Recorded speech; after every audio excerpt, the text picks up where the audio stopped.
She stood in their bedroom, holding his favorite sweater close to her chest. The scent of him still lingered, but it was fading, just like the sound of his laughter in her memory. After 47 years together, Martha found herself alone for the first time. "I don't know who I am without him," she whispered to the empty room. Losing a husband changes everything. Your partner, your confidant, your rock, gone. And in that raw moment of grief, many women make decisions that haunt them for years to come. I'm Dr. Sarah Thompson, and for the past 30 years I've helped thousands of widows navigate life after loss. What I've discovered is heartbreaking. So many wonderful women make the same devastating mistakes that deepen their pain and isolation. Are you rushing through grief because others tell you it's time to move on? Have you withdrawn from friendships because it hurts too much to explain your pain? Or perhaps you're making financial decisions that might seem right in the moment, but could jeopardize your security for years to come. Today, I'm sharing the 7 critical mistakes that break so many seniors after losing their husband and how you can avoid them. I've seen too many women suffer needlessly, and I don't want that for you. Stay with me until the end, because the final mistake I'll discuss is rarely talked about, yet it's the one that causes the deepest long-term regret. It's something almost every widow faces, but no one prepares you for it. Mistake number 1. Rushing major decisions. The moment after the funeral, it seems everyone has advice for you. You should sell the house, move closer to your children, get rid of his things, it'll help you move on. And in your fog of grief, you might feel pressured to make these life-altering decisions quickly. Take Eleanor, for example. She was my neighbor for years, a warm, thoughtful woman whose husband passed after 52 years of marriage. Just 3 weeks after the funeral, her well-meaning son convinced her to sell her beloved home and move to a small apartment near him in another state. "Mom, you shouldn't be alone in that big house with all those memories," he insisted. 6 months later, Eleanor called me in tears. She missed her friends, her garden, her community. The apartment never felt like home. "I gave up everything that was familiar when I needed familiarity most," she told me, her voice breaking. There's actually a scientific reason behind this. Grief affects your brain chemistry and cognitive function.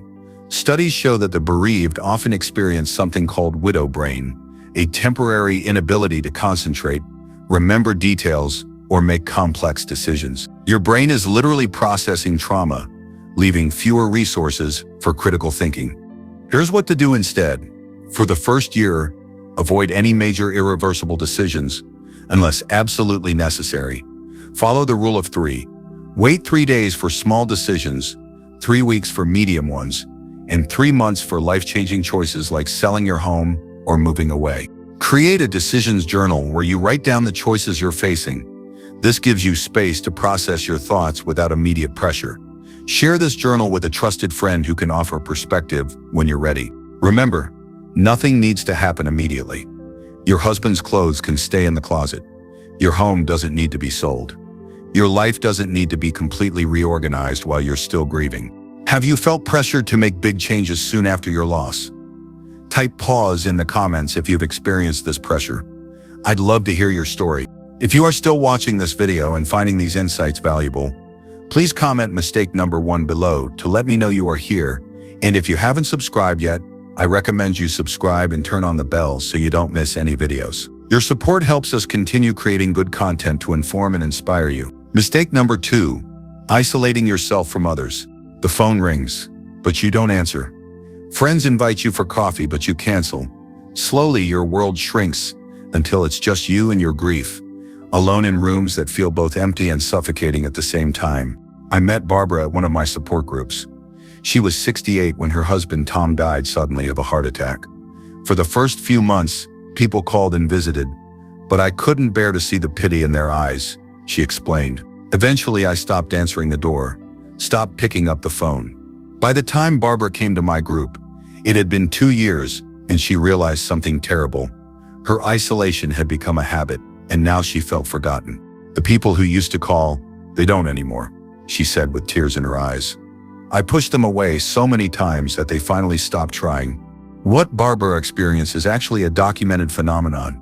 Researchers call it bereavement isolation, and it creates a dangerous cycle. When we're grieving, social interaction requires energy we don't feel we have. But human connection is actually one of the strongest predictors of healing after loss. Studies from Harvard Medical School show that isolated seniors experience faster cognitive decline, increased heart problems, and significantly higher rates of depression. The solution isn't forcing yourself to attend every social event or pretending you're fine when you're not. Instead, try what I call gentle connection.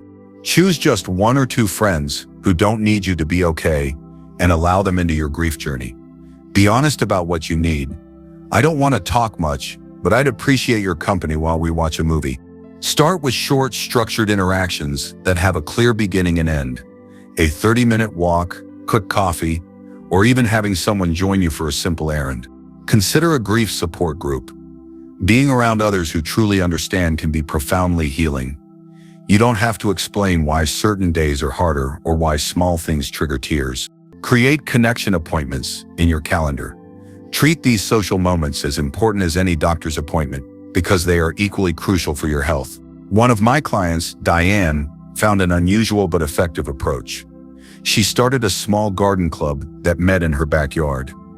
I didn't have to go anywhere, and working with plants gave us something to focus on besides my grief, she told me. Some days I barely spoke, but I was still with people, still part of something. Have you found yourself withdrawing from others after your loss? Type connect in the comments if you recognize this pattern in yourself. We can support each other through sharing our experiences. Mistake number 3, neglecting your health. I'll get to that doctor's appointment eventually, Helen told me, waving away my concern. Her husband had been the one who managed their calendar, who reminded her about checkups, who noticed when she wasn't feeling well. 6 months after his passing, she'd canceled 3 doctor's appointments, stopped her daily walks, and was existing mainly on coffee and whatever her neighbors dropped off. A year later, Helen was facing serious health issues that could have been prevented with earlier care.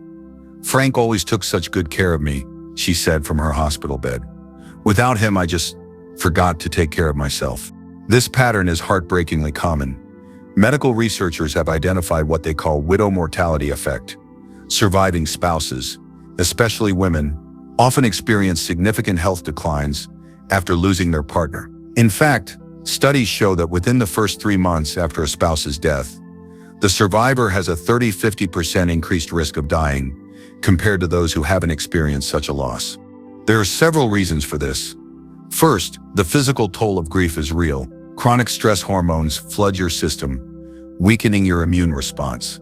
Sleep disturbances decrease your body's ability to repair itself, and appetite changes can lead to nutritional deficiencies that affect everything from your energy levels to your cognitive function. But there's another factor at play. Many couples divide household responsibilities, including health management. When one spouse dies, the survivor may struggle with tasks their partner always handled. Here's how to protect your health during this vulnerable time. Create a simple health journal. Track your medications, symptoms, and upcoming appointments in one place. Set alarms on your phone for medications if remembering was something your husband used to help with. Find a health buddy, a friend or family member, who checks in specifically about your medical needs. Ask them to accompany you to important appointments, especially in the first year. To start with just one small health habit. Maybe it's a 5-minute walk after breakfast, or eating 1 fresh vegetable each day.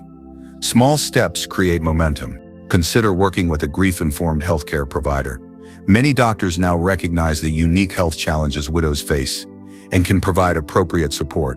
My client Joan found an unexpected solution. She adopted a small dog from the local shelter. Having Buddy means I have to get up, go outside for walks, and stick to a routine, she explained. On days when I wouldn't do it for myself, I do it for him. Your husband would want you to care for yourself the way he cared for you. Your health matters, not just to those who love you, but to your future self. Have you noticed changes in how you care for your health since your loss? Type health in the comments if you've struggled in this area. Mistake number 4, mismanaging finances. The stack of bills sat unopened on Margaret's kitchen table. After 49 years of marriage, her husband had always handled their finances. Now at 74, she faced a mountain of financial decisions she felt completely unprepared to make. When the insurance company called about Jim's policy, I just agreed to take the lump sum they offered, she told me with regret in her eyes. I later found out I could have chosen monthly payments that would have given me security for years, but I was overwhelmed and just wanted the conversation to end. 3 months later, Margaret's adult son discovered she'd been targeted by an investment scam that promised special returns for widows. She had lost nearly a third of that insurance payout to fraudsters who prey on vulnerable seniors. Margaret's story highlights a painful reality: financial vulnerability after losing a spouse is both common and dangerous. Research from the Consumer Financial Protection Bureau shows that seniors lose an estimated $3 billion annually to financial scams, with recent widows being among the most targeted groups. The challenges are multi-layered. First, there's the cognitive impact of grief that makes complex financial decisions more difficult. Then there's the practical reality that many couples from older generations divided financial responsibilities along traditional lines, leaving one spouse with little experience in money management. Finally, there's the emotional component. Making financial changes can feel like erasing another piece of your shared life. Here's how to protect your financial future. Take a financial pause. Place a note on your account requiring 2 forms of identification for any withdrawal over a certain amount. This creates a safety buffer against impulsive decisions or potential scams. Assemble a financial support team. This might include a fee-only financial advisor who specializes in widows' financial needs, a trusted family member with financial expertise, or a certified elder law attorney. Having multiple perspectives helps protect you from both mistakes and potential exploitation. Create a financial learning plan rather than trying to understand everything at once. Start with the basics, understanding your monthly income and expenses before tackling more complex topics like investments. Beware of anyone who approaches you with special opportunities or creates pressure to make quick financial decisions. Legitimate financial professionals respect your need for time and clarity. My client Esther found a creative solution. She joined a widow's financial circle at her community center, a group of women in similar situations who meet monthly with a volunteer financial educator. We learn together, ask questions without feeling embarrassed, and watch out for each other, she explained. When one of us gets a suspicious call or offer, we bring it to the group. Remember, good financial decisions rarely need to be made immediately. Anyone who tells you this opportunity won't last is likely not acting in your best interest. Have you felt uncertain about financial matters since losing your husband? Type money in the comments if you faced financial challenges or concerns during your grief journey. Mistake number 5. Giving away meaningful possessions too soon. I just want it all gone, Doris told me, her voice hollow as the moving company carried boxes from her home. 3 weeks after losing Richard, her husband of 56 years, she had decided to donate most of their belongings and move to a small apartment. The memories are too painful, she explained. 6 months later, I received a heartbreaking call. I gave away his workshop tools, Doris sobbed. Our grandson just told me how he dreamed of having his grandfather's woodworking set someday. I never even thought to ask. Those tools connected 3 generations, and now they're gone forever. The urge to clear away possessions after losing a spouse is common and understandable. Sometimes it comes from well-meaning advice that removing reminders will ease your pain. Other times it springs from the overwhelming need to do something, anything, when so much feels beyond your control. Psychologists call this premature divestment, and it's a recognized phase of grief for many. Research from the Grief Recovery Institute shows that up to 70% of widows and widowers report giving away significant possessions within the first year, and more than half later regret some of those decisions. Here's why. Objects hold stories and connections. Your husband's favorite chair, his collection of records, even his everyday coffee mug. These items carry memories that may become increasingly precious as your grief evolves. What feels painful to see now might become a comfort later. Instead of rushing to clear out possessions, consider this approach. Use the 3-box method. Create a keep now box for items you want to have around you, a decide later box for things you're unsure about, and a share eventually box for items you'll want family members to have, but not yet. Take photographs of items before giving them away. This preserves the memory while creating physical space, if needed. Consider creating memory boxes for family members instead of immediately distributing possessions. This gives you time to think about who might treasure which items. For particularly meaningful objects that you're not ready to see daily, but don't want to part with, create memory storage. a special place where items are preserved but not in your everyday space. My client Louise found comfort in transformation. She had her husband's favorite shirts made into a beautiful quilt. "Now I sleep under his love every night," she told me, but in a way that brings comfort rather than fresh pain. Remember, there's no timeline for when or if you should part with your husband's possessions. Some things you'll want to keep forever. Others you'll eventually feel ready to share or let go. Trust your own heart on this journey. Have you felt pressured to clear out belongings after your loss? Type keepsakes in the comments if you've struggled with decisions about possessions. Mistake number 6, letting others define your grief journey. Aren't you over this yet?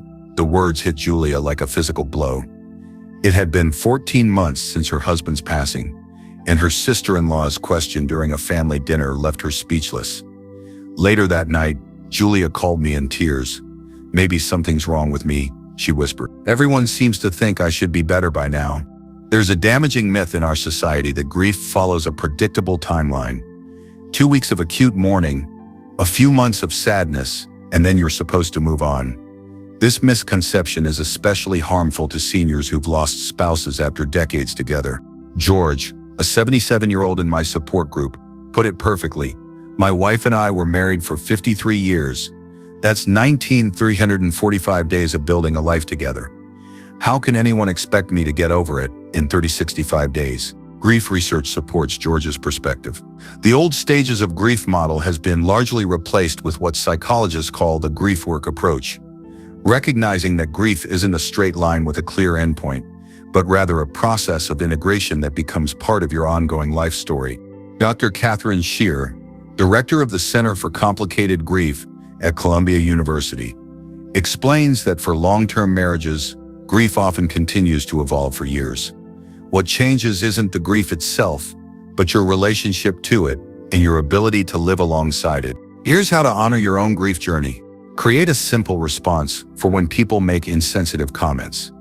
Everyone's grief journey is different. "I'm taking the time I need." Having this ready helps you respond confidently in difficult moments. Find a grief-informed community, whether that's a formal support group, an online forum, or even one friend who truly understands that grief doesn't follow a schedule. Recognize grief triggers and plan accordingly. Anniversaries, holidays, and other significant dates may bring stronger waves of emotion even years later. This is normal and to be expected. Give yourself permission to experience joy without guilt. Many widows feel they're betraying their husband if they laugh or find moments of happiness. Remember that experiencing joy honors the love you shared. My client Patricia found a beautiful ritual for handling unwanted advice. "I write down the comment on a slip of paper, read it aloud, and then burn it in a small dish," she told me. "It's my way of acknowledging I heard it, but choosing not to carry it." Ruth, another widow in my group, responded to her well-meaning but misguided daughter with gentle education. "Honey, I'm not stuck in grief.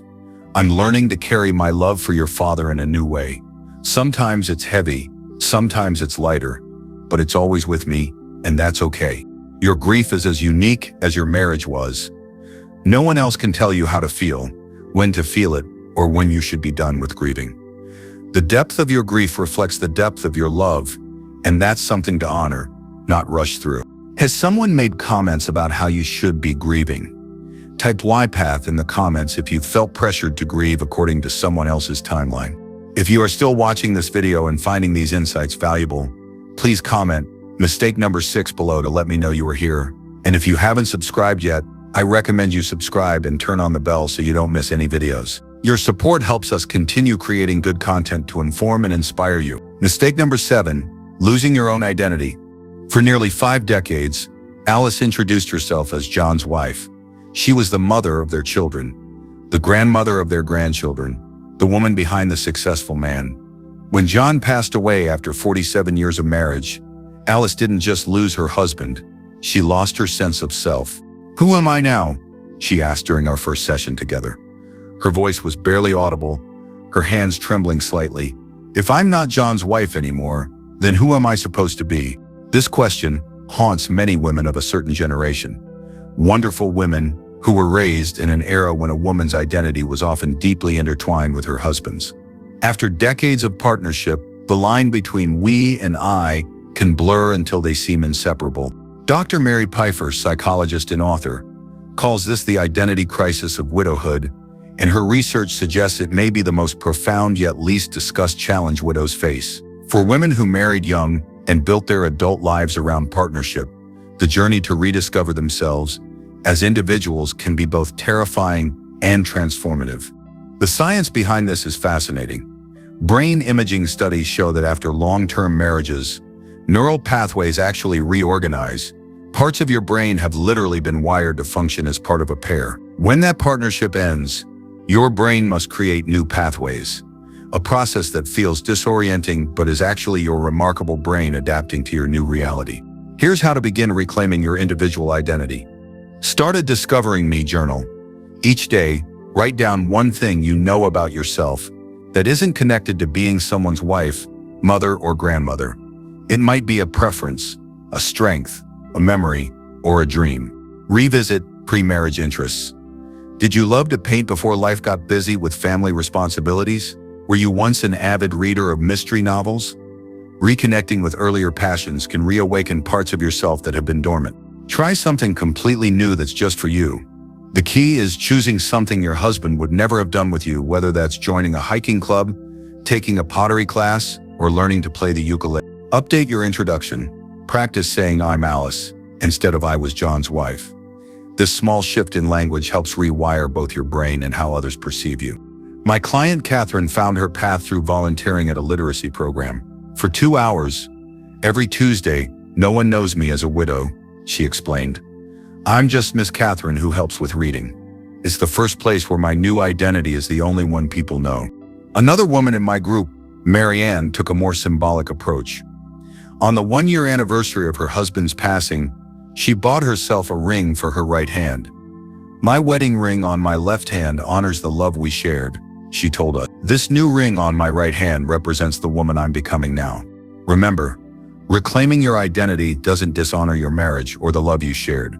It honors the woman your husband loved, a woman with her own gifts, passions, and purpose that continue even after he's gone. Have you struggled with questions of identity since losing your husband? Type "self" in the comments if you're on this journey of rediscovery. My dear friend, if you've lost your husband, my heart goes out to you.